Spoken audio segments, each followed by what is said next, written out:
ഒന്ന് ആലോചിച്ച് നോക്കിയാലേ, ഈ പെസഹ വ്യാഴവും ദുഃഖവെള്ളിയും ഈസ്റ്ററും ഒക്കെ ഓരോ വലിയ സന്ദേശങ്ങൾ നമുക്കിങ്ങനെ പകർന്നു തരുന്നുണ്ട് ഇല്ലേ?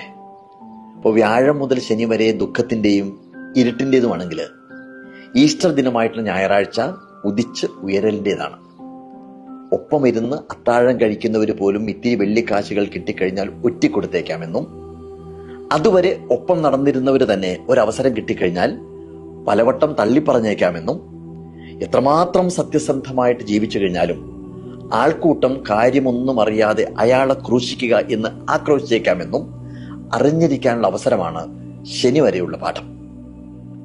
ഈസ്റ്ററിലേക്ക് എത്തുമ്പോൾ മരണതുല്യമായ പതനത്തിലേക്ക് ആരൊക്കെ തള്ളിവിട്ടു കഴിഞ്ഞാലും നമ്മുടെ പാത സത്യത്തിൻ്റെതാണെങ്കിൽ ഇന്നല്ലെങ്കിൽ നാളെ ഉയർത്തെഴുന്നേൽക്കാം എന്നുള്ള വളരെ പോസിറ്റീവായിട്ടുള്ള പാഠമാണ് സന്ദേശമാവുന്നത്. ഞാൻ ഇന്ന് രാവിലെ ബൈബിളിലെ ആ ഭാഗം ഒന്നുകൂടി വായിച്ചു. യേശുവിനെ പിലാത്തോസിന്റെ മുന്നിലേക്ക് കൊണ്ടുവരുന്നൊരു ഭാഗമില്ലേ, അത് പിലാത്തോസ് ജനങ്ങളെല്ലാം ഒന്നിച്ചു വിളിച്ചു കൂട്ടിയിട്ട് അവരോടായിട്ട് പറഞ്ഞു, ജനത്തെ വഴിപിഴപ്പിക്കുന്നു എന്ന് പറഞ്ഞ് നിങ്ങൾ ഇവനെ എന്റെ മുന്നിലേക്ക് കൊണ്ടുവന്നു. നിങ്ങൾ ആരോപിക്കുന്ന കുറ്റങ്ങളിൽ ഒന്നുപോലും അവനിൽ ഞാൻ കാണുന്നില്ല. മരണശിക്ഷ അർഹിക്കുന്ന ഒരു കുറ്റവും അവൻ ചെയ്തിട്ടുമില്ല. അതിനാൽ ഞാൻ അവനെ വിട്ടയക്കുവാൻ ആഗ്രഹിക്കുന്നു. അപ്പൊ എന്താ ഉണ്ടായത്? ആൾക്കൂട്ടം ഒന്നടങ്കം വിളിച്ചു പറഞ്ഞു, അവനെ ക്രൂശിക്കുക, അവനെ ക്രൂശിക്കുക. ഇതിനെയാണ് ആൾക്കൂട്ട മനഃശാസ്ത്രം അഥവാ ക്രൗഡ് സൈക്കോളജി എന്ന് പറയുന്നത്. മനുഷ്യ മനസ്സ് എന്തുകൊണ്ടാണ് ഇങ്ങനെയാവുന്നത്? സോക്രട്ടീസിനെ വിഷം കുടിപ്പിക്കുന്നു, ഗാന്ധിജിയെ വെടിവെച്ച് കൊല്ലുന്നു, ജീസസിനെ കുരിശിൽ തറയ്ക്കുന്നു.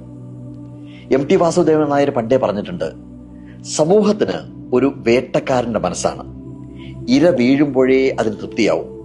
വീഴ്ത്തുന്നത് വിനോദം മാത്രമല്ല, ഒരാഘോഷം കൂടിയാണ് എന്ന്.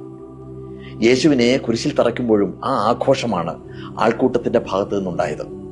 പക്ഷേ ജീസസ് ഉയർത്തെഴുന്നേൽക്കുന്നു. ബൈബിളില് ഏറ്റവും വലിപ്പമുള്ളതും ലളിതവുമായിട്ടുള്ള പാഠവും അത് തന്നെയാണ്. ഇനി നമ്മുടെ ജീവിതമായിട്ട് കണക്ട് ചെയ്യുമ്പോൾ നമ്മുടെയൊക്കെ ജീവിതത്തിൽ ഉണ്ടാകുന്ന ഓരോ സഹനവും ഉദിച്ചുയരാനുള്ള ഇടദൂരമാണ് എന്നതാണ് ഈസ്റ്റർ നൽകുന്ന സന്ദേശം. നിലത്ത് വീണ ഗോതമ്പ് മണികളുടെ ഉപമ അതിന് ഉദാഹരണമാണ്. അത് നിലത്തേക്ക് വീഴുന്നു, ജീർണിക്കുന്നു, നശിക്കുന്നു. എന്നിട്ടും പുതിയ നാമ്പുകൾ മുളയ്ക്കുകയാണ്, പിന്നെ വളരുകയാണ്. അങ്ങനെ 1000 ഗോതമ്പ് മണികൾ ഉയർത്തെഴുന്നേൽക്കുമ്പോൾ അത് ഒരു കൊയ്ത്തുത്സവമായിട്ട് മാറുന്നു. അതായത് സിമ്പിളായിട്ട് പറഞ്ഞു കഴിഞ്ഞാൽ, ഒരു സഹനവും അവസാനത്തേതല്ല, ഒരു വീഴ്ചയും വീണ്ടും എഴുന്നേൽക്കരുത് എന്ന് പറയുന്നില്ല. അതുകൊണ്ട് ആരൊക്കെ അടിച്ചമർത്തിക്കഴിഞ്ഞാലും, ആരൊക്കെ വേദനിപ്പിച്ചാലും, ആരൊക്കെ അസ്വാതന്ത്ര്യത്തിന്റെ കുരിശിൽ തറച്ചാലും ഉയർത്തെഴുന്നേൽക്കുക. നാളെ നമ്മുടെ കടുകുപാടവും പൂത്തുലയാതിരിക്കുകയില്ല എന്നുള്ള കാര്യം മനസ്സിലെപ്പോഴും പറഞ്ഞുകൊണ്ടിരിക്കുക.